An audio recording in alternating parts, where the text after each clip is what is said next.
that. Okay.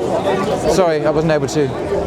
No, I just was eerily in the background. My father is a big fan of yours. Oh, both of you? Yes, whole family. Okay. All we need now is the mother. The mother is close by. No. She's close by. Cool. Yeah. Do you have any questions? I just wanted to ask one question. What do you find is the biggest challenge or not challenge maybe, but the main reason or reasons that you find convince Christians into Islam? Oh, that's interesting. And maybe that's a.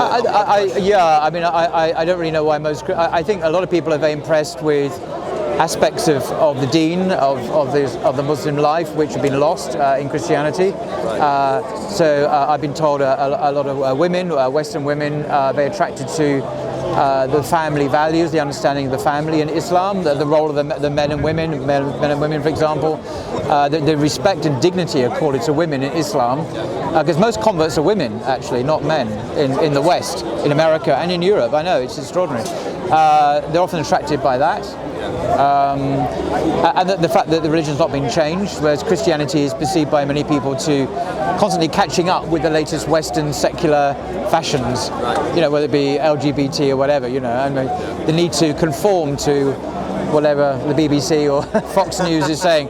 And Islam doesn't do that. We don't have any, obviously, authority to change the deen of God. So that's another attraction. I think arguments, I don't know if really they're often that compelling, No, some Muslim women I've heard, converts, have said they like the way Islam understands Jesus, rather than the Christian understanding, as someone who had to die and be sacrificed so we could be forgiven. This is, for a lot of people, quite repellent, because why can't God forgive people, which is true. So I think those are some of the reasons I've heard why. I mean, they're common for men as well, but I think women particularly like the family, and they've seen Muslim families and how they work, and the dignity according to women, and how they're very successful as family units, and the extended family as well. Anyway, lots of reasons like that, I think. Fair enough. But you need to ask them, really. I appreciate it's a difficult question as well. It's based on. It is. Yeah. But the thing about I have spoken to sisters, one or two of them are scholars now, Muslim scholars, and they've reported some of those things in their own research, in their own academic research. So it's not just hearsay; there is some research behind it. Another question, if you don't mind. Well. Separate to that, but how do I, on one hand, reconcile learning from the Quran, like myself, just like reflecting, learning, introspecting myself with my limited knowledge, but still reflecting, on one hand, with not knowing the context of each ayah on the other? Because how much context do I need to have in order to reflect? I think. Well, it depends why you're reading it. I think for some verses, like the 112th surah, Surah Ikhlas, you don't really need to know a lot of context.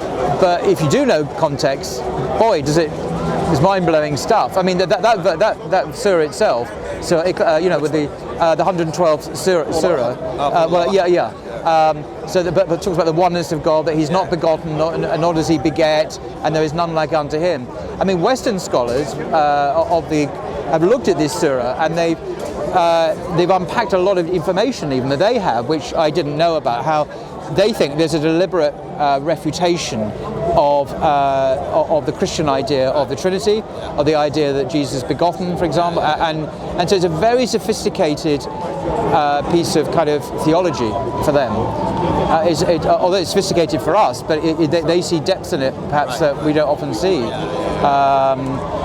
So I mean that's added depth, but I think I get the impression that the Quran does assume some knowledge of the biblical stories. In fact, it does reference them. So I think at the time of the Prophet there was some awareness of the stories of the Israelites, for example. And so when the Quran speaks, it's addressing these stories and other stories to teach a lesson, a spiritual lesson, or to correct a story as well. I mentioned the God needing a rest in the Bible. The Quran refutes that. The idea of Jesus being crucified, again, you didn't know anything about Christianity, that might seem a bit odd anyway, but so I think a good modern Quran translation, like Abdul Halim's, for example, would give you some introductory words anyway. Abdul Halim? Yeah, he's a professor at SOAS. His translation of the Quran is published by Oxford University Press. It tends to be the one that they use at universities because it's a very good translation. At the beginning of each surah, there is just a few introductory words to give it's a Mecca or Medina surah, and some other historical context. Thank you. That's But I'm not saying you need that necessarily to benefit from it. I think depending on, Right. I think this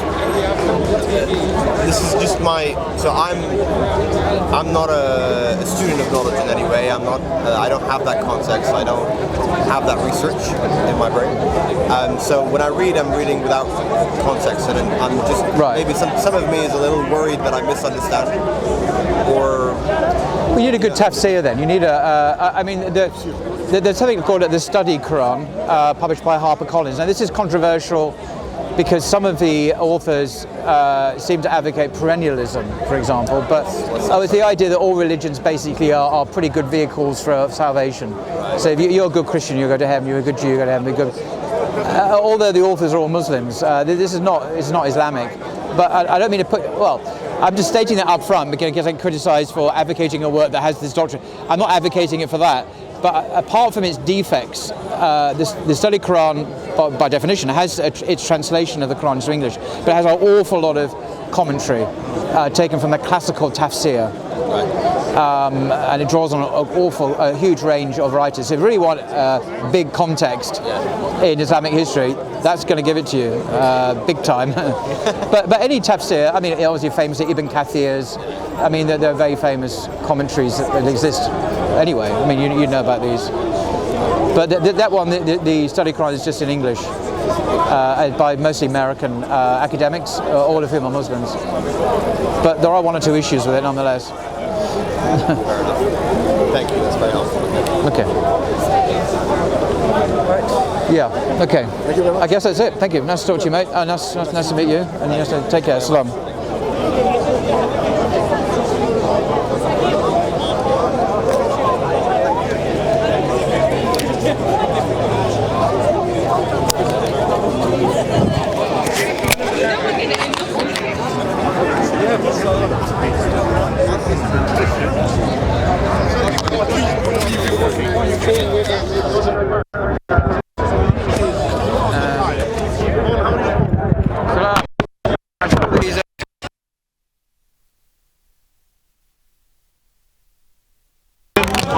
Andy and Catherine. Yeah. Catherine is Chinese Catholics here from Hong Kong. They came to Islam.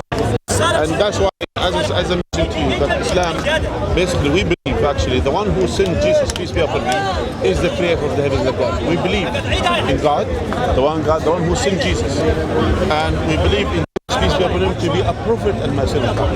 We don't put Jesus above his level to worship him, to make him as God. And as well, we don't belittle his status like the Jews will say he's a bastard, he's no one. We say he's a prophet sent by God. We believe in his miraculous birth, as in, that compared that God has created Jesus just like he has created Adam. God has became things, principles for us as Muslims. That's why what happened throughout the time,